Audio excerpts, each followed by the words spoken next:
Bonjour, je m'appelle Cyril Gély. Moi j'ai la chance d'avoir un parcours un peu atypique. J'ai commencé par faire une école de commerce et ensuite un master de finance. Mais j'ai très vite été rattrapé par une passion qui me dévorait depuis pas mal d'années, qui est le théâtre. Et qui m'a permis ensuite de découvrir le monde de l'écriture. Et j'ai écrit notamment Signé Dumas avec Francis Perrin, Thierry Fromont. J'ai aussi écrit Diplomatie avec Nils Arestrup et André Dussolier. Et bien justement, Diplomatie, c'est une longue histoire.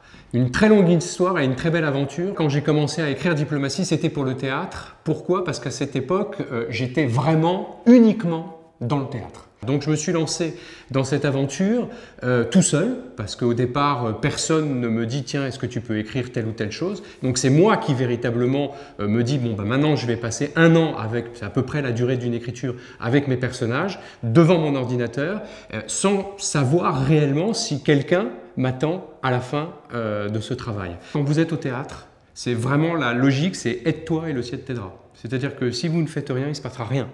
C'est moi qui écris effectivement le texte, je dois trouver le metteur en scène, je dois trouver les acteurs, je dois trouver le théâtre. Et pendant la durée de gestation de la pièce, qui peut prendre entre 3, 4 ou 5 ans, si vous ne faites rien, il ne se passe véritablement rien.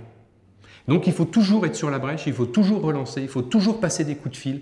Et même quand de temps en temps vous avez un échec, même quand de temps en temps un acteur vous lâche, même quand de temps en temps un directeur de théâtre vous dit qu'après tout il a changé d'avis, il ne veut plus votre pièce, il faut continuer. Moi ça a toujours été mon cheval de bataille, il faut continuer, il ne faut jamais baisser les bras. Moi je reprends mon bâton de pèlerin et j'y vais. Et à la fin des fins, on arrive à monter ces pièces de théâtre. Et une fois que la pièce a été écrite, je me suis dit qui j'aimerais voir dans ces personnages-là. Et la première personne qui s'est imposée comme ça directement, c'est Nils Arestrup.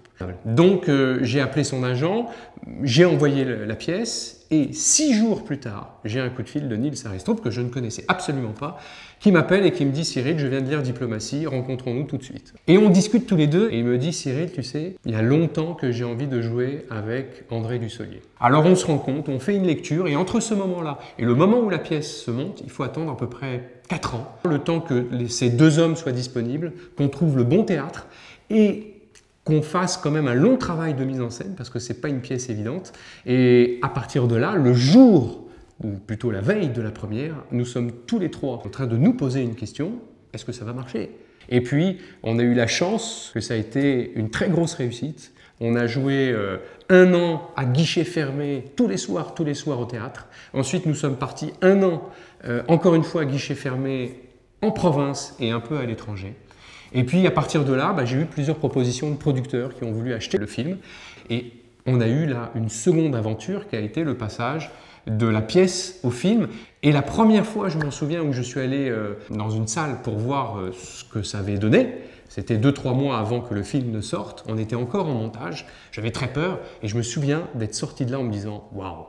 Mais encore une fois, la veille de la sortie au cinéma, alors qu'on avait eu un énorme succès au théâtre, on se demandait tous « Mais est-ce que ça va marcher ?» On a eu encore une fois la chance, il n'y a pas d'autre mot, qu'elle se poursuive puisqu'on a eu 2 nominations au César 2015, donc qui se sont déroulées en février dernier. En fait, le métier d'auteur, que ce soit au théâtre, au cinéma ou même des romans, il y a toujours ce besoin de se remettre en cause.